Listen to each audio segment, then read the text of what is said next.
Alors, j'ai d'abord découvert des personnes aux origines très différentes, aux caractères, aux personnalités différentes, mais chaque année, de très très belles rencontres humaines, avec en commun la volonté, la motivation, l'enthousiasme pour nous faire découvrir leur pays sous tous les aspects. On a choisi de travailler avec des volontaires d'Amérique latine parce qu'en fait, ils portent une culture du collectif qui correspond exactement à ce qu'on construit ici au sein d'El Paso. Des gens qui vivent en communion avec la nature et qui, depuis des siècles, avaient développé des systèmes de résistance à l'épuisement des sols, au changement climatique, etc.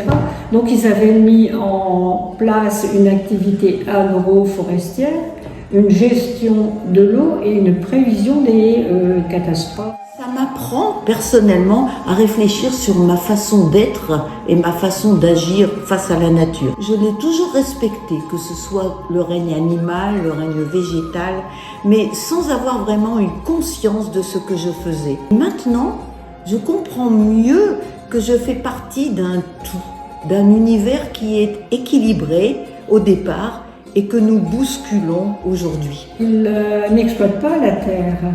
Ils pensent que les animaux, les êtres humains et la nature ne font qu'un. Avec Jimmy et Fatima, on apprend que la nature, c'est pas seulement un décor, c'est un véritable partenaire. Ils ont une manière très simple et très respectueuse d'entrer en relation avec le vivant.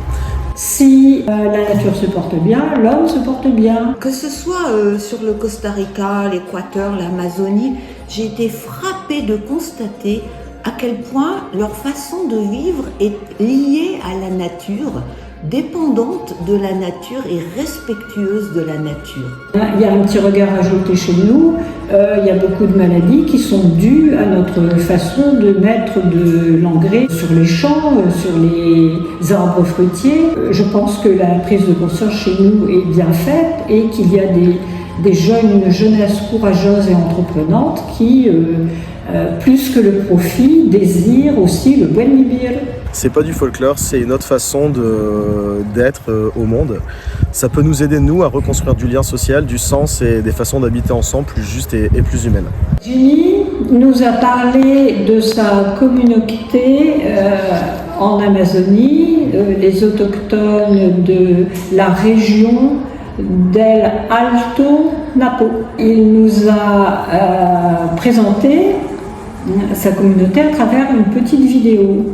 Et ce qui m'a le plus ému ce jour-là, c'est la réunion de famille à 3h du matin autour d'un bon feu. Pourquoi un feu? Parce que c'est ce qui va mettre en connexion la famille avec les ancêtres. Et le but de cette réunion, c'est de déguster la guayusa. La guayusa, ce n'est pas seulement une plante, une boisson, mais c'est un symbole d'identité collective. J'ai été aussi frappée par le fait que leurs aînés ont réussi à leur transmettre leurs connaissances, leurs traditions, leurs coutumes ancestrales. Et ils font partie vraiment de la nature en partageant avec elle, sans la surexploiter et sans la détruire. Et en fait, ça nous aide à ralentir, à être plus présent, plus attentif aux vivants. Après nous avoir montré toutes ces belles images sur l'Équateur, les paysages, les cascades, les volcans, les étendues de nature, les animaux très colorés, on peut se dire que qu'on soit équatorien ou européen, chaque matin quand on se réveille, on doit se dire quelle chance nous avons de vivre parmi tant de beauté sur une planète aussi belle. On a toujours peur de ce qu'on ne connaît pas parce qu'on ne comprend pas. Et c'est vraiment apprendre à connaître, à découvrir et donc à accepter les différences et à respecter tout ce qui est différent. Encore une fois, nous formons un tout sur la Terre.